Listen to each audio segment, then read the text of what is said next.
Hey, you all. Okay, so I've been sharing with you all that I wanted to bring some business owners to y'all's attention who are doing a very good job marketing their business via social media. And so today I'm going to introduce you all to a friend of mine named Valerie Cassady.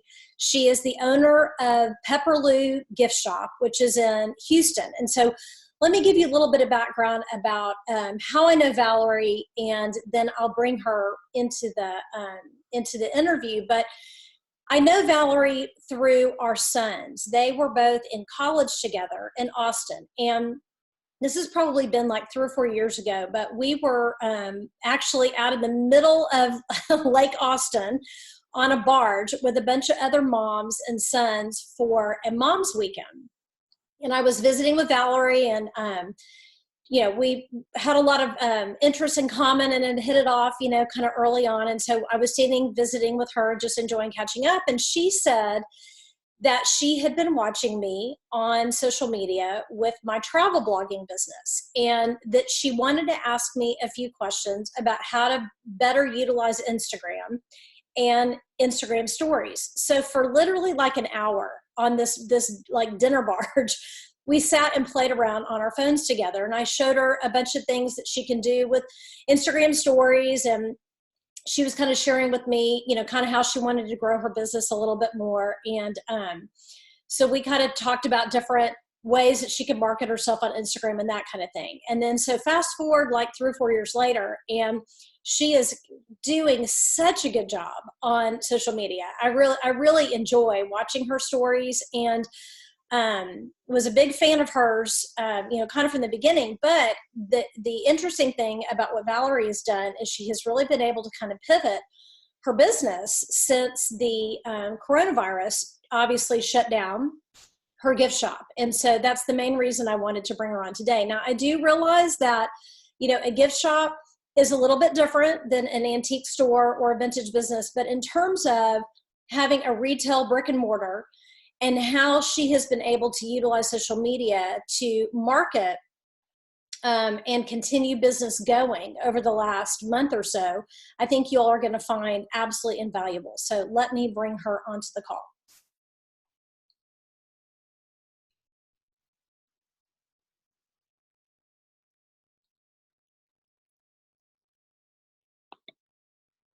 There we go. Can you see me? Is that working? Yes, I can see you. Hi. Yay! Boring. Hi, friend. Thank you for jumping on with me. Sure. I appreciate it. So I did a little intro, Valerie, so everybody would know, kind of our, how we became friends and how we know each other. And I shared about our boys and that mom's weekend and all that. But I didn't tell them one single thing about you personally, or your design business, or your gift shop. So share with the people all about the force of nature that is you. Sure. Okay. Well, as Mary told you, Mary helped me figure out Instagram about a year ago, and how to just download some things and change up how I'm doing stories and posts and all of that. So that was very helpful. But I caught on pretty quickly how to do it, and it was pretty easy. So I have two businesses. My first business is Alex Stalker Interiors, and I've done that for 9 years. So I do interior decorating. And then about a year ago, well, it's been a year, December, we opened up a gift shop for my daughter, Ellie, called Pepperloo. And Ellie named it after our two cats, Pepper and Lou. So Ellie is 18, and she's in the life skills program at her high school. So why we started Pepperloo was for her to find, have something and a purpose to do after she graduates. Because she wouldn't be able to do college. That's not an option. So we started Pepperloo, and Pepperloo has more of a following presence on Instagram more so than Alex Stalker. And there is a distinct difference too because of that. Like, I have to start building up Alex Stalker, but there we go. There's always something to do, right? But because Pepperloo is brick and mortar, and I need to promote my goods that we're selling, it's more important to me to have more followers there. So it wasn't easy at first. I mean, I didn't know how to even get followers, but just, connecting with different people, inviting them in to be followers from your friends list, and then those friends invite other friends. And so just based on content is how I built up the numbers I have now for Pepperloo in a year. Valerie, let me ask you a question. So I think you've got a Facebook page for Pepperloo, and then obviously an Instagram account too. So kind of talk to me about how you decided which platform to spend more time on or focus on. So I do, like, through Instagram, I'm able to post my posts on Facebook. You can link to where if you're on Instagram and you're posting content on Instagram, you can slide it on to where it will also upload the post to Facebook. I feel like for the age group that my customers are at, I mean, they're my age, like 50 and older, and then there's younger, but I think Instagram's more current for selling things, if that makes sense. Yeah.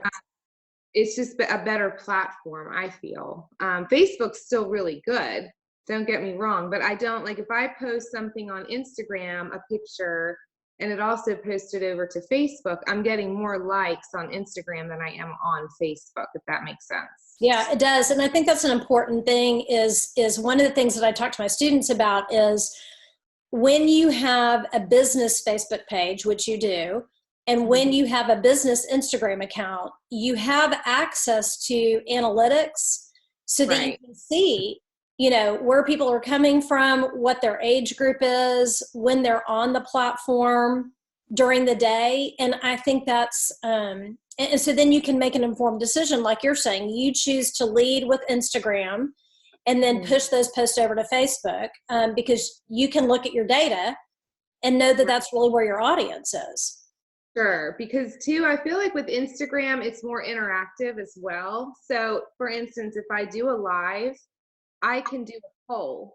Do you want me to do a live at 2 o'clock or do you want my live at 4 o'clock? And so I have people vote what time works well for them and I go with it. So this past week we did one at both times, but because one day they said they would join more at 4 o'clock.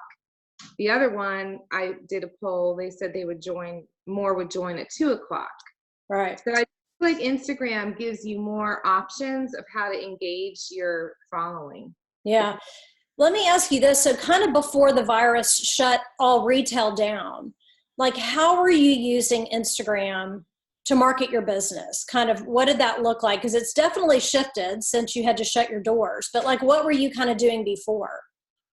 So to engage more followers, I would do like a giveaway. So if some of your people, I understand like they're vintage or antiques, maybe there's a giveaway you want to give, or if they have a gift card or something. So I would say there's a certain way to do it. So if your people that you're doing this, that you'll share this with, they can maybe go back and look on my post because I don't remember exactly how I would do it. But what it would say is, would you like to win a $100 gift card to Pepperloo? If so, tag 2 of your friends, or 3 of your friends. They must, you must follow me, then they must follow me. And then they're put into you're put into the drawing to win a $100 gift card. Yeah, so, that's smart. I see a lot of people doing that. That's a great way. So that way it would engage people to say, oh my gosh, yeah, but you need to follow her because she's wanting to give us a $100 gift card. Or I would do something that I know is super popular in the store, like a charcuterie board right now. They're big. So I would do a giveaway, like a charcuterie package, and it's valued at $80 or something. So I would just do those posts. Well, and I remember, and this, correct me if I'm wrong, but I remember you did a lot of tours, like just with your phone, like you would show people around the shop a lot, and you would kind of say, like, over here is where I have, teacher gifts, and here is where I have whatever. Yeah, so I was telling Mary, at first I was terrified of doing lives. I didn't know how to do a live, but I have a couple friends that are influencers, such as Mary, but other gals too that would tell me, Valerie, you really need to do lives because people want to see you. They want to see Ellie. They want to make a connection with your product. So instead of you always just taking pictures of your product and not having your face behind it, start taking more pictures of you. And that really scared me at first. I was like, I don't know how to do a live. Like, what if I mess up? So that first live, to be honest, it didn't go that well because I was very nervous and I didn't really know what I was doing, but I think I did the best that I could do. Then I didn't give up. I mean, that's the one thing I would say, don't give up. Because if that first one, you're like, oh my gosh, only 5 people saw me and I made no sales. How embarrassing, right? But I just did not give up. I just kept doing it and doing it. And now it's just second nature. To be honest, it's just easy because I don't let it affect. I just become authentic. Like I just am who I am and try not to be somebody else when I'm trying to sell my things. So before I start a live though, what I think is super important is that you understand what your content's going to be ahead of time. So okay, talk more about that. What does that mean? Yeah, so then just recently with Easter, I knew the content had to be that. Like, okay, I had to think outside the box. People can't get out. So I made it to where like I'd show my tabletop wares. Like I would sell Hester and Cook cute placemats, and I had the napkins and the decor. So I would just show them that and say, hey, even though we're not going to have Easter, a traditional Easter like normal, you still want your home to feel like you're celebrating Easter.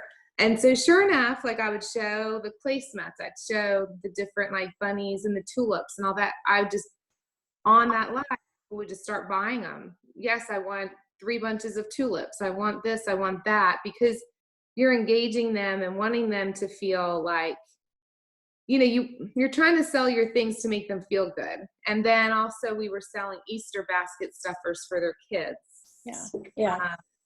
I think that's smart. And I think that thinking about your inventory seasonally, I mean, that makes perfect sense with a gift shop for sure. And I think that can even apply to people that are selling vintage and antiques. We were kind of talking about this on the phone earlier that, we recognize there's a distinction between an antique dealer and a vintage dealer, that the one item they have is what they have. They don't have an inventory. They can't get more, it's a unique thing.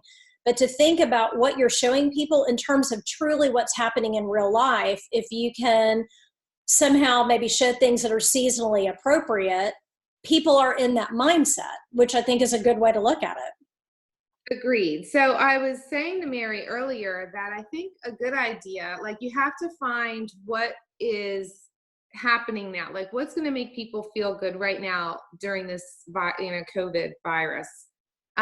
So my biggest seller before Easter are puzzles. I can't keep puzzles in my store enough. They're $22.50, and sure, how do your doors stay open to someone buying $22.50? But then it would lead into, while I'm on the phone with them, like I would call them, we would do curbside pickup. I would deliver to their home if within a 5-mile radius. What I did learn from that is it's not worth it if someone only bought like $10. Mm-hmm. So we changed the number to 50 and above will deliver free delivery. So with that being said, we do curbside pickup, and I also offered people to pick up things from my porch, which I didn't really, it's up to you as an individual, but I didn't mind giving out my home address because it's a lot of local people. So that's really helpful. So getting back to that, I would call them for their credit card to pay, like we would do manual entry to pay for the puzzle. I would offer them something else. Like, is there anything else that you need? Because I know with you being home, like, do you want a candle to make your home feel good or whatever? So that being said, I think people that are doing vintage or antiques, like find something that will make someone feel good. Because some of you might be able to go purchase vintage-ish, not candles, puzzles, or something that just people want, even if it's crocheting or needlepoint or something, they just want to keep their minds occupied. So if you find that one thing that you can buy, like get inventory in, and then maybe you can direct them to another vintage piece or an antique, if that makes sense. It does. I mean, basically what you're saying is you have to really get scrappy and have really creative marketing, because it's not, I mean, nobody is buying from your shop or an antique shop or vintage shop anything that is a must have, right? It's a want to. So you have to think of a creative way to make people feel like they really need that. And I appreciate what you're saying. I mean, you know, it's a way to draw them in. And as you were talking about, when you have people on the phone, this is why you're so good at marketing, Valerie. You know, when you have somebody on the phone, you're getting payment for an object that you showed them, but they didn't see everything that you have. So that's a great time to engage in conversation with your customer and say, what do you collect? And let them tell you, because you may have what they collect, but you just didn't show it in that one particular Instagram video, right? Right. Good point. I didn't bring up is, again, because of this is just such strange times. I would not normally want to give out my personal phone number to customers. Oh, sorry, my cat wants to. But, you know, I have to. So, and my girls that work for me are as well. So I offer to the customer, they'll say, well, yeah, I do want X, Y, and Z. And then I'll say, well, would you like me to FaceTime you? And they're like, yes, that would be great. So I FaceTime them and I turn it around and I walk around the store and they virtually shop my store through my phone. So that's an option as well, for your people. I would say 100%. I mean, I know it's difficult to want to give out your phone number, and maybe I might have to change my phone number after this. I'm not sure. Yeah. I'll tell you, if I don't do a live or I don't do engaging posts, I will not make any sales. So like Monday, Tuesday, this past week, I didn't do any lives.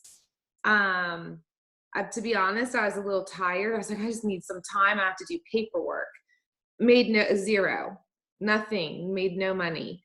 So then I did a live on Wednesday and I'm like, okay, we're after Easter. What are people going to want? So I had to get creative and I marked down items 50%, and then I had a 30% off section. And then I had other new items, like I put out my Mother's Day stuff.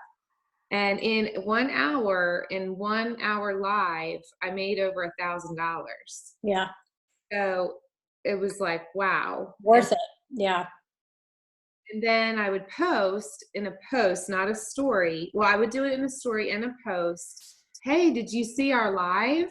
You know, and I would direct them to click on me and Ellie on our picture. If you click that, you'll be able to see our live. So then it's up for 24 hours. People that didn't catch the live in person, they can go back and watch it. And then I would continue to get sales even into the next day. So then Thursday was still like another like $700 day. And then we did another live on Friday and I brought in another $1,000. Like, you know, if I hadn't done that, I would not be making money. You know, and so that really illustrates what you're saying, Valerie, about you have to have a plan. If your plan is to be live on Tuesday, then you need to let people know on Monday, you know, and you can put that in your feed and say, be sure and watch us on Tuesday. Then this is the time. I mean, you have to let people know when it's happening.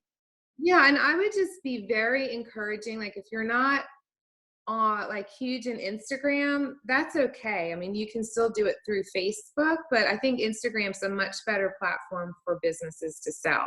Yeah, I agree. So just be uplifting, you know, you just have to, I mean, there's some people I follow and I'm like, I don't want to see them because it's like all about COVID stuff. Yeah. And that's okay. I get it. It's very scary, but you have to be like, so I talked to Mary about this, and she brought up this point that I should make is I make my customers feel very safe and secure buying from me. I've literally done like one of those speed up videos where I'm like, we got puzzles in, I had gloves on, I had Clorox wipes, and I'm wiping all the puzzles down before I give it to them. And I show them that I have Lysol spray and I have the wipes. So we wipe everything down that we can before we give it to them. And I think that makes them feel good and safe. And that's important right now too. Yeah, I agree. Everybody's scared, and we know so little about the virus that anything that you can do as a business owner to make your customers feel more comfortable, then you should do it. Yeah, I totally agree. Here's just one other thing I would like to share. So there is a like an app you can get, or it's a website. It's called Faire. It's FAIRE. And it's I really like it a lot. It's a wholesale site where it's made in the USA. They're items that so you're buying from another small business, which is huge to me. Because like what goes around comes around. I have a small business, but mostly my store is buying from other small businesses. I don't really do much big box. So with that being said, I think y'all could get creative too. Like puzzles are huge right now. So even if, okay, so you do antiques, well, that's okay. Like think outside the box, and maybe you start selling puzzles now. Or if you go on my Instagram page, you'll see right now I'm doing these paint by color, and they're huge. I just posted it, and I've already sold out of 3 of the paintings that I'm doing. So it's just like, you can do that. Like even if you sell antiques, find something that you think will relax someone. You can go on Faire and look it up, and just you can type in a search, like whether like I said, it's needle pointing or crocheting. You can get these kits and it'll engage people. That's creative marketing. Yeah, I don't know if that fits, but I do think it fits. I mean, I definitely do. I mean, I think to your point, you're trying to find the thing that people need right now that you can connect with what your store is offering. And so to your point, and then I'll link to that website in the description of this video when I post it. But to your point, I mean, a lot of things that you were describing to me earlier, that there's a lot of things that kind of have like a vintage or antique feel to them on the site. So there's the connect. Right, especially with those puzzles. Like, 'cause there was I used a company called True South Puzzle, but they are not currently taking any more orders because they're so slammed. But there is another company on Faire that have vintage like puzzles, like the old Coca-Cola box, or they have, just dolls or something, like antique looking dolls, or, so you can get those. And I feel like for sure the paint by number that was back in time. I mean, I did those when I guess I'm an antique now, I'm 50.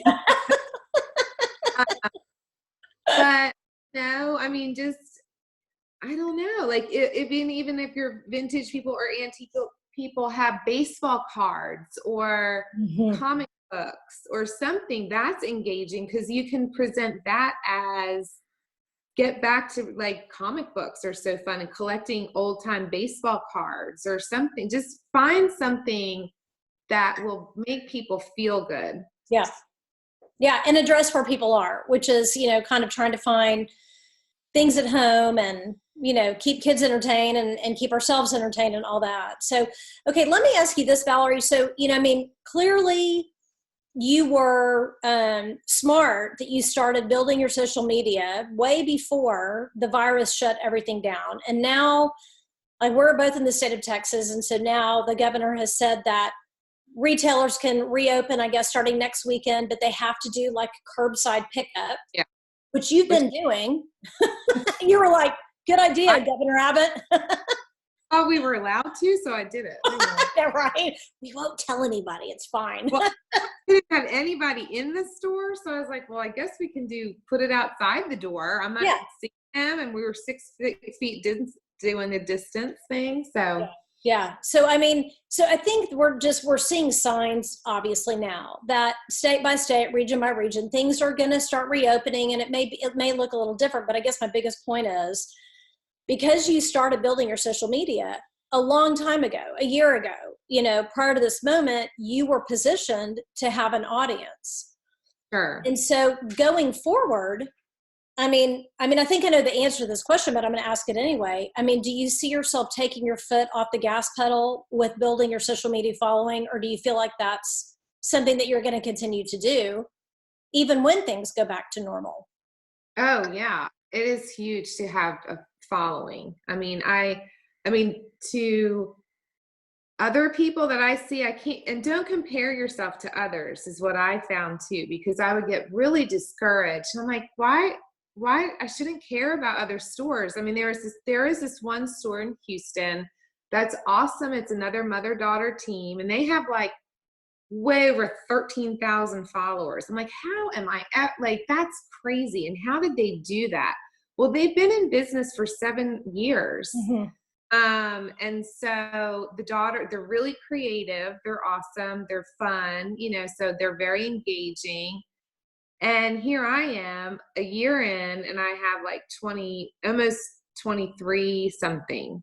Well, I mean, apparently that's really good, right? Mm-hmm. I don't know or not, but to me, I'm like, well, how am I ever going to get to 13,000? But it doesn't matter, because whoever I'm engaging with, they're buying from me. That is like the most important thing you could have said of any of this is, it's not about the numbers. It's about how engaged your following is. Right. And I think the best advice I got was from my friend Wanda, who's a big influencer here, told me, Valerie, and I said it earlier, they want to see you. They want to get to know you.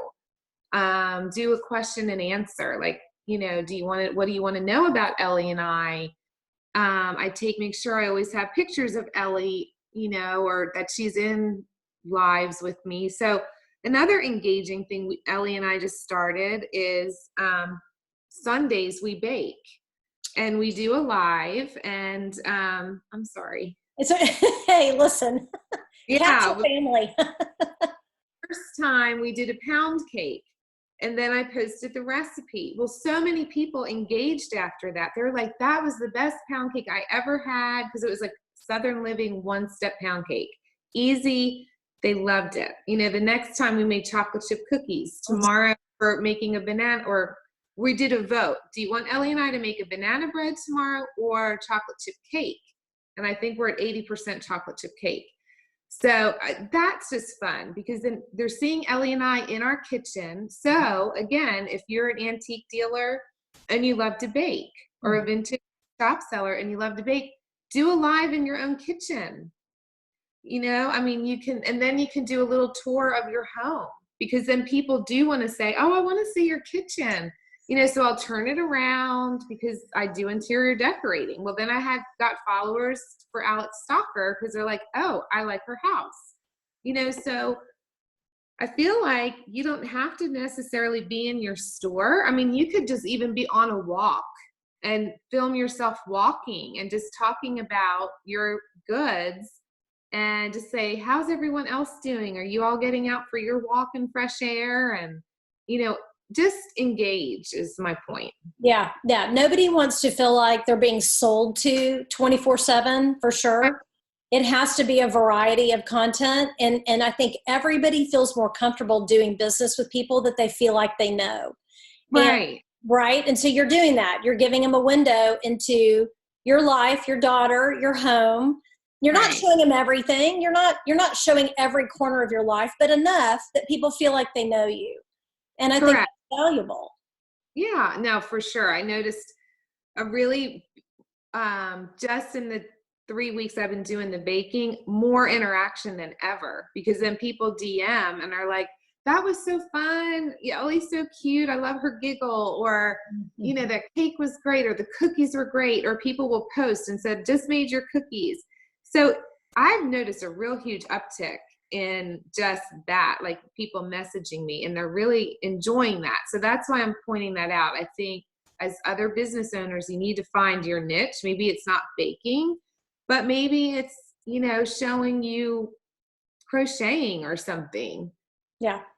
Yeah. Anything that is interesting to you as a person, your followers are going to find interesting. They're going to want to know that about you. Maybe it's gardening, maybe, Yeah.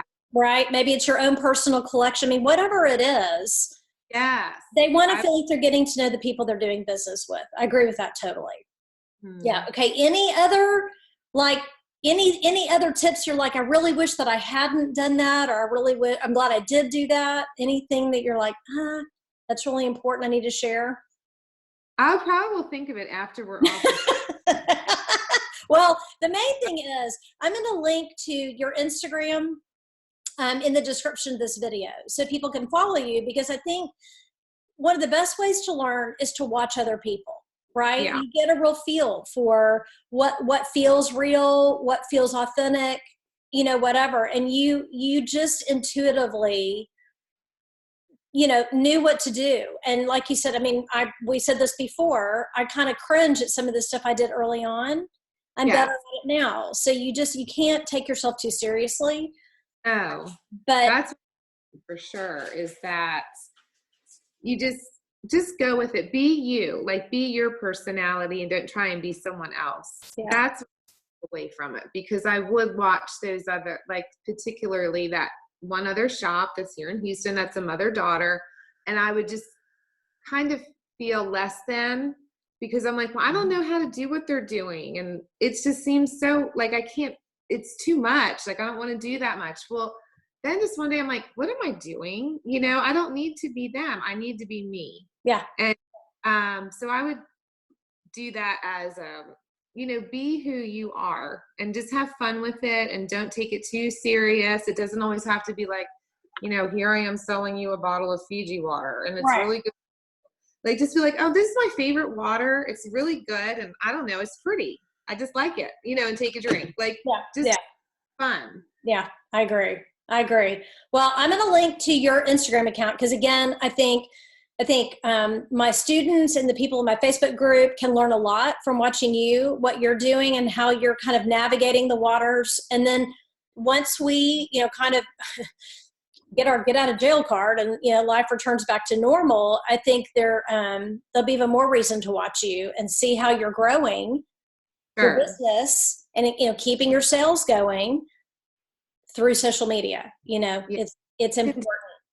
You can really, and if you don't want to do a live, I understand. Some people aren't fit to do a live. Like, they may be introvert, and like, I'm an introvert extrovert person. But I can do it if I had to. Then I would suggest just doing the stories. Yeah. And just making it like appealing. But I do believe you have to do one or the other. If not, if you really want to make more sales, you really need to do the lives. And the lives, you don't have to have the camera on you all the time. In the beginning, I have my, phone here, and I'll talk, and say, hey, everyone, okay, we're starting our live. I'm going to flip it around. And then I flip it and show them all or not flip my phone, but flip the thing and show my items. And then halfway through, I flip it back to my face, and I'll be like, okay, I need a drink. I'm so thirsty from talking to y'all so much. So it makes the connectiveness again. Yeah. And then, okay, let me flip it around again. Is there anything y'all want me to show you? Then people will say, yes, can you pan back over to that section? So you don't have to show your face. I mean, I would say 10% of my lives are my face. The rest, 90% is my product. Absolutely. That's what you're trying to show them. But you've got to have both. Right. If that makes someone feel more comfortable with feeling like, you don't have to be an actor or actress to do a lot. Right. Yeah, exactly. You don't have to be an Instagram influencer to make this work. You're just, we said this earlier, and then I know we need to wrap up, but we said this earlier, like you are an expert about your inventory. You know what you're selling. The reason you have a successful gift shop is you understand your inventory and you know your customers. And that's the same thing with these antique and vintage dealers. you all know, or they know their product. They know why it's valuable. They know the provenance. They know all the things. And so you don't have to feel nervous about talking about something that you already know a whole lot about. Sure. You're just talking. Exactly. And by the way, I love antiques and I love vintage. I have a lot of it in my house. Right? I know. I do. I know.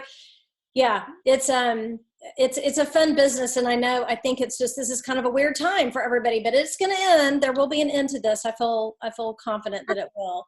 Valerie, I cannot thank you enough for doing this. Thank you. You're welcome. I hope I was helpful. You were very helpful, and I can't wait to see the next live with Pepperloo, because there's always stuff that I want. Oh, well, we're having one Tuesday, Thursday. I won't be doing it because I have to stay home. My girls are going to do it for me. Well, good. It's good to have people, right? Yes. Thank you, friend. I appreciate it. Thank you. Bye. Bye-bye.